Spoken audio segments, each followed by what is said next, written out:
राजा विक्रमदेव के राज्य में यह अफवाह फैल गई थी कि एक व्यक्ति का चेहरा सुबह देखने से दिन भर भोजन नसीब नहीं होता। लोग उससे दूर भागने लगे और उसे अशुभ कहकर तिरस्कृत करने लगे। जब यह बात राजा के कानों तक पहुंची तो उन्होंने कहा, क्या किसी का चेहरा इतना अशुभ हो सकता है? मैं खुद इसकी सच्चाई जानूंगा। अगले दिन उन्होंने आदेश दिया कि उस व्यक्ति को उनके दरबार में लाया जाए।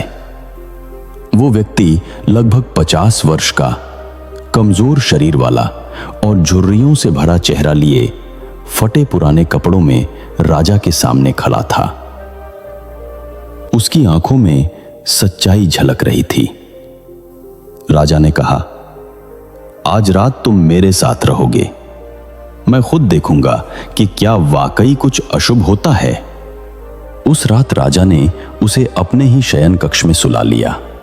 सुबह जब राजा की आंख खुली तो सबसे पहले उन्होंने उसी व्यक्ति का चेहरा देखा और मुस्कुराए।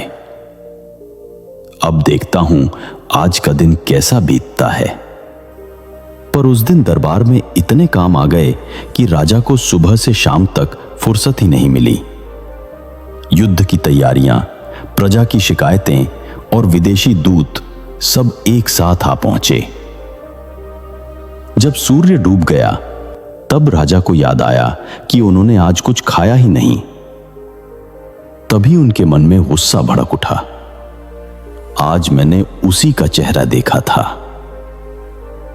क्रोध में उन्होंने आदेश दे दिया, इस व्यक्ति को कल फांसी दी जाएगी। दरबार में सन्नाटा छा गया। वो व्यक्ति शांत भाव से कैद खाने में बैठा रहा। न कोई भय, न कोई शिकायत, बस चेहरे पर सुकून।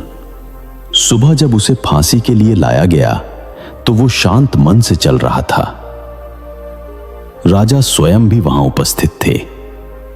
उन्होंने पूछा, तेरी कोई अंतिम इच्छा है? वो मुस्कुराया और बोला, राजन, मेरा मुंह देखने से आपको शाम तक भोजन नहीं मिला, पर आपका मुंह देखने से मुझे मौत मिल रही है। सोचिए, अशुभ कौन हुआ? उसकी ये बात सुनकर राजा स्तब्ध रह गए। उनके चेहरे से अहंकार गायब हो गया। आंखें झुक गईं। उन्होंने तुरंत फांसी रोकने का आदेश दिया और बोले, यह व्यक्ति नहीं, मेरी सोच अशुभ थी। राजा आगे बढ़े और उस व्यक्ति के चरणों में सिर झुका दिया। भावुक होकर बोले, मुझे क्षमा करो।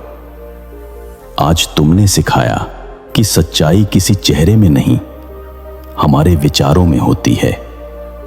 उस दिन से राज्य भर में यह संदेश फैल गया, कभी किसी को उसके रूप या अफवाहों से मत आंको।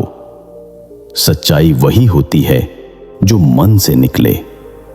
दोस्तों, अशुभ चेहरा नहीं होता, अशुभ होती है व्यक्ति की सोच। दोस्तों, कहानी से अगर आपको थोड़ा बहुत कुछ सीखने को मिला हो तो वीडियो को एक लाइक और चैनल को सब्सक्राइब जरूर कीजिए।